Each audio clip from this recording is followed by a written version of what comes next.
Magandang araw sa inyong lahat. Bago natin simulan ng ating klase, nais ko munang tanungin ang bawat isa kung kamusta nga ba kayo. Kung ganon, mukhang okay naman ang bawat isa. Pero isa pang tanong, nais ko kayong tanungin kung handa na ba kayo sa ating magiging talakayan ngayong araw. Kung ganong handa na ang bawat isa para sa ating magiging talakayan, nais kong anyayahan muna ang bawat isa na tumayo para sa isang maikling panalangin. Maraming salamat.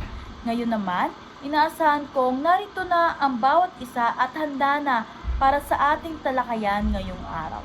Ngunit bago umupo ang bawat isa, gusto kong siguraduhin munang maayos at malinis ang inyong paligid. Kung maayos at malinis na, maaring umupo na rin ng maayos sa kanilang mga upuan.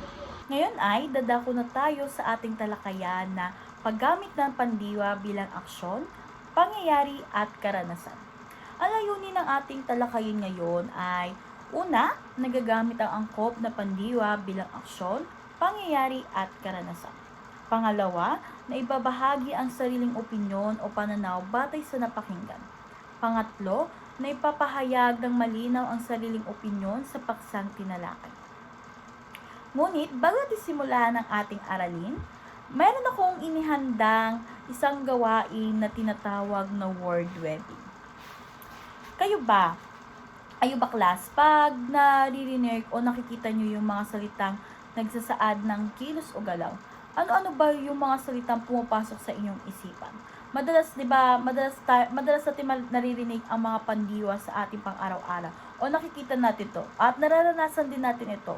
Kaya naman kayo ba, ano-ano nga ba yung mga salitang pumapasok sa inyong isipan pag naririnig or nakikita nyo yung salitang pandiwa? For sure, marami kayong masasabi dahil nga nararanasan nyo to. Sige, magbigay ang bawat isa kung ano nga ba yung mga na pumapasok sa isipan nyo pag naririnig ninyo o nakikita nyo ang salitang pandiwa. Tama? Sige.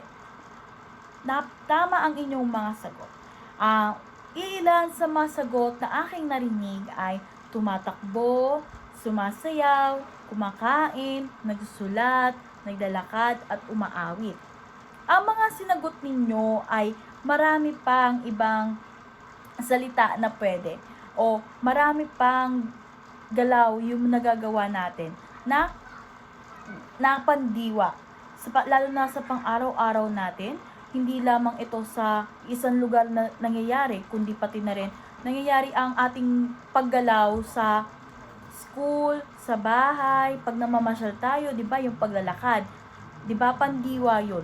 Kaya, marami pang pandiwa yung ginagawa natin sa pang-araw-araw. Kaya, mahalaga matutuhan natin pa yung mga pandiwa, lalo na ginagamit natin to sa pang-araw-araw. At, ito rin ay nagpapahayag ng ating saloobin at karanasan.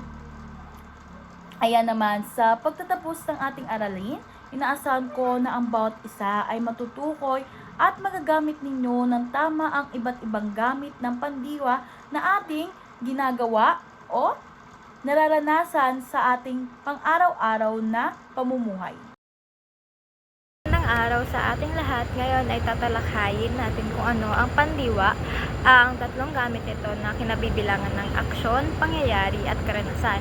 Una sa lahat, ano nga ba ang pandiwa? Ang pandiwa ay salitang nagpapakita ng kilos, galaw sa loob ng pangungusap o sa wikang Ingles, tinatawag natin siyang verb. So kadalasan kapag may ginagawa ang tao, hayop o bagay sa isang pangungusap, gumagamit tayo ng pandiwa. Ang halimbawa nito ay ang mga salitang takbo, lipad, sayaw, talon o tawa. Sa pandiwa ay nabubuo sa pamamagitan ng salitang ugat at panlapi. Ang salitang ugat, yun yung nagbibigay ng pangunahing kahulugan, habang yung panlapi naman, siya yung tumutulong lamang para mabuo at mapakita yung gamit nito sa pangungusap. Ngayon, tatalakayin naman natin na ang tatlong uri o tatlong gamit ng pandiwa. Ang una ay ang pandiwa bilang aksyon. Kapag sinabing pandiwa bilang aksyon, ito yung tumutukoy sa kilos o galaw na ginagawa ng tao o bagay. So dito, may gumagawa ng kilos sa tinatawag nating aktor. alimbawa na lamang ay sumayaw si Maria sa harap ng madlang people. Sa pangungusap na ito, ang salitang sumayaw, siya yung pandiwa, habang ang kinikilalang aktor na gumanap sa pandiwa ay si Maria. Pangalawa naman ay ang naglakad siya palabas ng pinto. Ang salitang naglakad ang pandiwa dahil nagpapakita siya ng kilos at ang siyang tinutukoy na aktor na gumawa o yung naglakad. Para sa ikalawa naman, ang pandiwa bilang pangyayari, ito naman yung nagpapakita ng resulta o nangyari dahil sa isang sitwasyon. Kadalasan makikita dito yung sanhi at bunga. Halimbawa, naglupasay si Reggie dahil sa narinig na balita. Diba dito, ang salitang naglupasay, siya yung pandiwa dahil nangyari ito bilang reaksyon sa balitang kanyang narinig. Isa pang halimbawa ay ang tumakbo ng mabilis si Larry kaya siya ay nadapa. Sa pangungusap na ito, ang mabilis na pagtakbo ang naging dahilan at ang pagkataba ang naging bunga. Kaya masasabi natin na ang pandiwang pangyayari ay nagpapakita ng epekto o resulta ng isang sitwasyon. Katlo naman ay ang pandiwa bilang karanasan. Ang huling gamit ng pandiwang ito ay tumutukoy sa damdamin, sa emosyon, o sa personal na nararanasan ng isang tao. Halimbawa, nainis si Aling Puring sa inasal ng kanyang anak. Ang pandiwa rito ay nainis dahil ipinakita nito ang damdaming naranasan ni Aling Puring dahil nga sa inasal ng kanyang anak. Pangalawa naman ay ang nagulat ang mag-aaral sa biglang pagsusulit na ibinigay ng kanilang teacher. So, ang salitang nagulat ay ang nagpapakita ng emosyon o naging karanasan ng mag-aaral kasi may biglang pagsusulit pala yung kanilang guro. So, ibig sabihin dito sa pandiwang karanasan ay may kaugnayan sa mga damdaming tulad ng pagkatuwa, pagkulungkot, pagkagulat o pagkainis at pagkatakot. Para sa kabuuan, mahalagang malaman natin dahil nakakatulong ito sa paggamit ng tamang pandiwa upang mas maintindihan natin yung mga pangungusap o mas maging maayos, mas mahusay natin na ibibigay o na isasalita yung mga gusto nating masabi. At sa pamamagitan ng pag-aaral ng mga pandiwa, mas nagiging maayos, malinaw yung pakikipag-usap natin sa ibang tao o sa pang-araw-araw.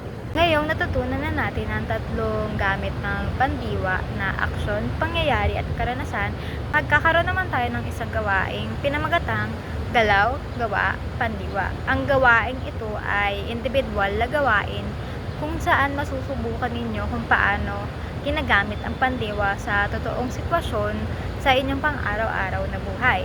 So, makinig ng mabuti para sa panuto. Una, alamin ninyo ang pandiwang madalas nyong ginagamit sa araw-araw. Halimbawa, maaaring ito ay nag-aaral, naglalakad, kumakain, naglalaro, o anumang mga salitang pandiwa na ginagamit nyo palagi sa araw-araw. Pagtapos, pipili kayo ng tatlong pandiwa na madalas nyong ginagamit sa inyong pang-araw-araw at kapag nakapili na kayo, gagawa naman kayo ngayon ng pangungusap gamit yung mga pandiwang ito at ilalapat ninyo sila sa tatlong gamit ng pandiwa na una, aksyon, ikalawa, pangyayari at yung ikatlo, karanasan.